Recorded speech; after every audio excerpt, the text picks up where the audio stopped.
Yo guys, and welcome back to Dylan's Little Hobbies, and in today's video I am going to be reviewing Ninjago Day of the Departed. What can I say about this strange special? Um so yeah, this is like a 45-minute special. It's kind of like a special type of I'm not gonna say movie, but it's just a special, But it is canon, and it's really important because we get to learn the story of how Cole goes from being a ghost to being alive in the next season. Um, so I've been talking to some of my friends, and some of my friends actually told me that this was actually supposed to be Cole's season, just like Jay has season, and it's true. Like, just about everybody, all of the ninja have a season, right? I would say season 1 would be Kai, season 2 is obviously Lloyd's, season 3, obviously Zane's, Season 4 is Season 4. God, I can't stand Season 4. But Season 5 is obviously Jay. And Season 6 is definitely Nia's. Like, Nia and Kai, but Nia. What can I say about this special? It should have been a season. It should have been a season. There's a lot of good ideas here. There's a lot of things that don't make sense. There's a lot of things that were rushed. But I'm going to give it to them.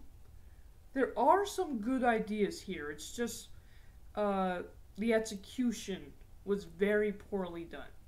Very poorly done. So without further ado, let's go ahead and let's get into Ninjago Day of the Departed. So, the story is about actually Cole. He's a ghost. They're at the museum. It's Day of the Departed. Apparently, the Day of the Departed is some type of ninjago holiday where they celebrate the ones they've lost. And Cole, he's a ghost. He's a ghost.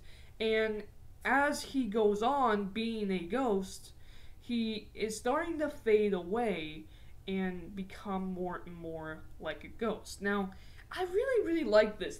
Let's take away for a moment that this is a special. Let's say this was a season. You could have Cole from the first episode, them talking about like, oh, you know what? Next week it's going to be Day of the Departed. The season starts out like that. We start out a season before. We start a week before Day of the Departed. They're all hanging out. Cole is kind of sad because he's still a ghost. He's trying to figure out a way to become a ninja, and then he finds out, oh my God, if I don't become alive again by the end of Day of the Departed, I'm going to disappear forever and be a grumpy ghost. Because as a ghost, if you are a ghost, if you don't rest, if you don't give yourself to rest in peace, then you become a grumpy ghost. And Cole doesn't want to be a grumpy ghost for his entire life, but he and I say life, he's a ghost, right? He doesn't want to become a grumpy ghost for the rest of his entire existence, but he wants to, he doesn't want to rest in peace either. He doesn't want to die at this point. He's too young. The only reason why he was a ghost was because he was stuck in that temple in Season 5. So, we have Ghost Cole, and he's trying to figure out how can he not become a ghost again before Day of the Departed, because if he doesn't become alive again before the Day of the Departed, he will either have two choices. One, he will have to leave with the other ghosts that are going to rest in peace, or he'll have to remain a grumpy ghost the rest of his existence. That would be actually something really cool, something to deal with Ghost Cole. I would like that. Did we get that? They had some sort of plans, and I think that's what their plans would have been for Cole if this was a season. And as the season would go on, he would, of course, start disappearing more and more and more. Instead, no, we just start out with he's starting to disappear. They're starting to kind of forget about him because, well, he's dead, you know? And then we have the main villain of this special. And at first I was kind of like, why is he a villain? Why is he doing this? And by the end of the special, we actually do understand why, but we're apparently fighting the first Spinjitzu Master, the ghost of the first Spinjitzu Master. So, and, I mean, in Season 5, the ghost of the first Spinjitzu Master, I don't think he was evil, I just think he was a creepy ghost, trying to test them, trying to see if they were worthy of the ninja title to learn air jitsu. So I kind of liked that. I figured the first Spinjitzu Master wasn't evil, especially since this is apparently Wu's dad. Wu and Garmadon's dad. So yeah, no, it kind of makes no sense for him to be this evil ghost. But apparently his plan for this whole thing is he just wants to become alive again because he never wants to be forgotten again. That's his whole thing. And yet, he created Spinjitzu, and he does learn at the end. He created Spinjitzu. He is never going. He was the first Spinjitzu master. He taught so many students. This guy will never be forgotten. But being scared of being forgotten, he couldn't pass on. And I kind of like that. And as the years gone by, the centuries gone by, he's become a little crazy because that's what I think a ghost would kind of do. I mean, being stuck in a position for your entire existence would drive you a little crazy.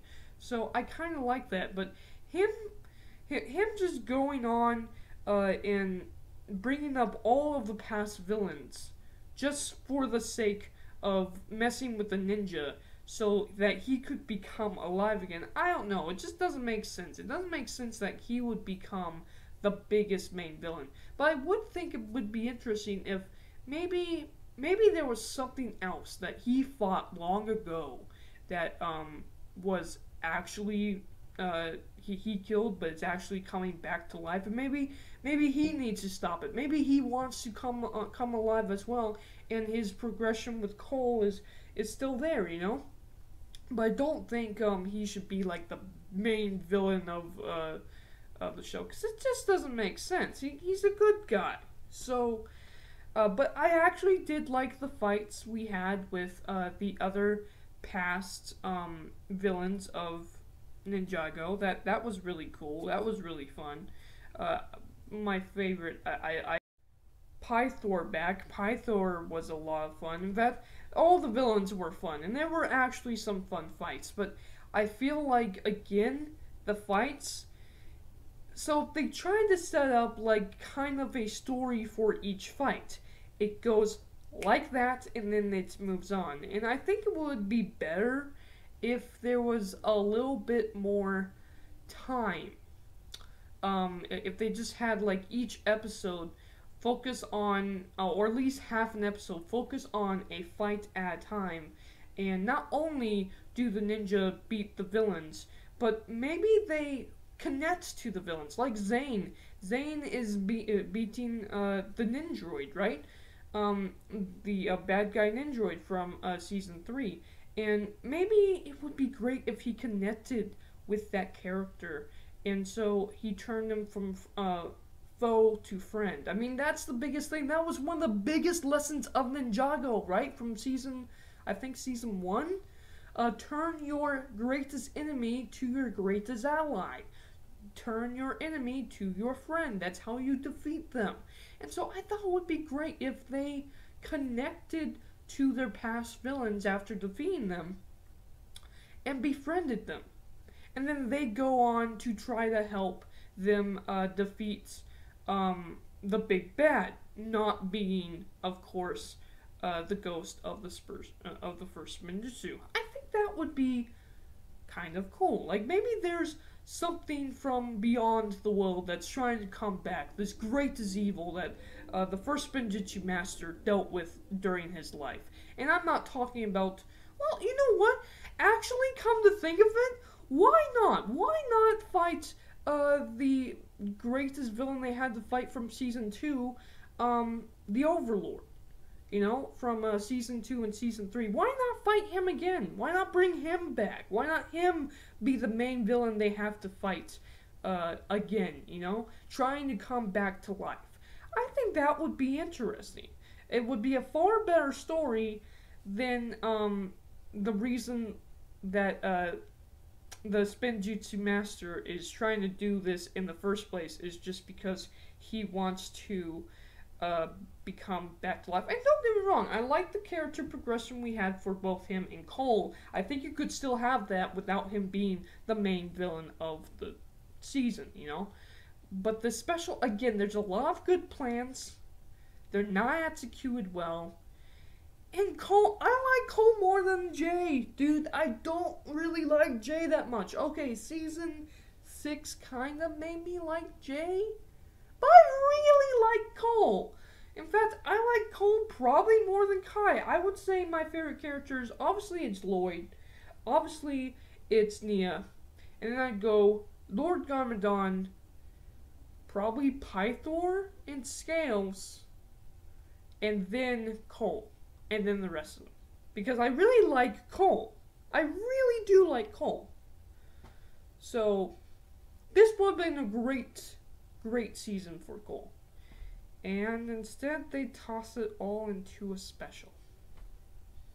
Alright, moving on to, apparently from what I hear, the worst season of Ninjago. So, moving on to Season 7, let's get into this one, okay guys? Thank you guys for watching this one. My next one will be, of course, reviewing Season 7 of Ninjago.